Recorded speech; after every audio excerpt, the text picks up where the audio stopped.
This is a short instructional video for the Parkside 85W electric chain sharpener, for chain saw and pruner chains. It is seen here mounted in a vise but can also be bench mounted. You mount the chain on the sharpener's vise the same as on a chainsaw bar.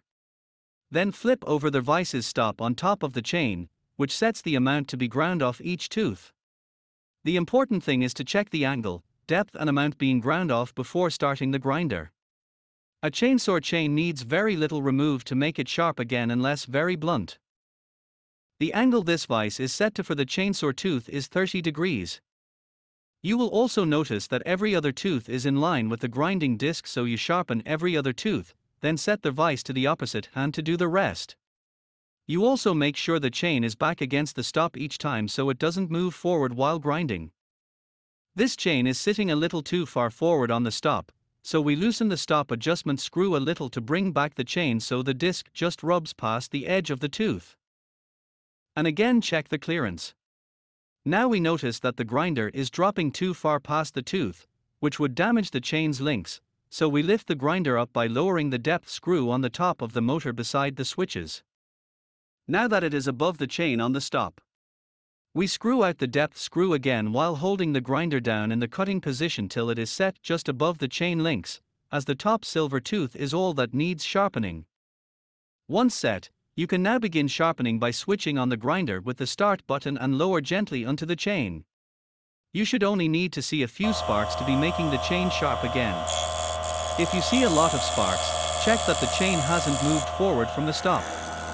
Hold the chain by the loose part back against the stop if necessary. Or reset the stop so it is not grinding as much. Then mark the sharpened tooth with a marker so you know which one you started with and move the chain forward in the vise. Again skipping the tooth that's the wrong angle and again pulling the correct angle tooth back against the stop for the next pass of the grinder. Then proceed to grind the tooth. You will notice here that it had very few sparks, so we adjusted the stop forward slightly just to sharpen this tooth.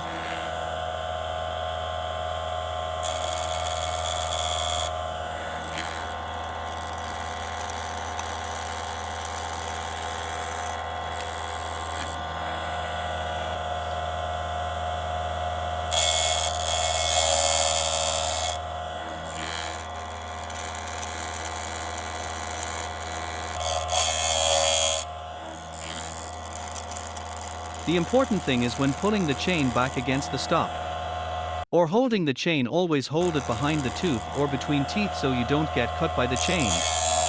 Once you see your mark again, you know you have sharpened all the teeth on that set angle. To reset the vise so it grinds the opposite teeth, loosening the vise by the screw under the sharpener, you note the angle and set it again to the same on the opposite side. And retightening the vise screw.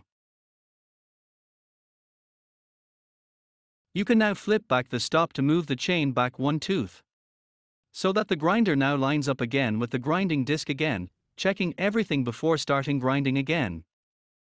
We notice here that the vise is a little loose on the chain, so tighten it slightly on the chain. To do so, the handle pulls outwards slightly to rotate, then release to use the handle to tighten and repeat till tight or loosening, as the case may be.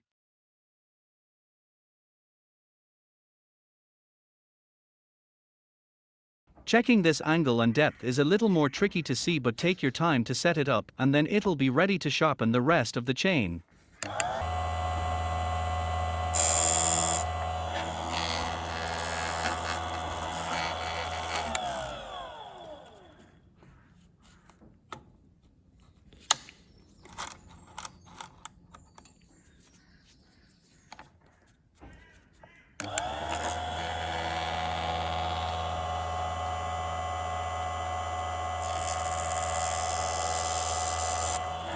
You only want to sharpen a chain for a few seconds to prevent heat buildup on the tooth. If you see a tooth turning blue, you have spent too long with the grinding disc against the tooth. So only 2 to 3 seconds is all that's required. Also, discard any badly worn, over-sharpened chains, or chains with bent or broken teeth, as these can cause serious injury if used again. Only sharpen chains to their manufacturer's limit, as repeated sharpening of the same chain until the tooth is almost gone can cause chain failure. Finally, always remount the chain on the bar in the correct orientation as marked on the bar or saw. Thanks for watching, and always remember to be safe around sharp objects and moving machines.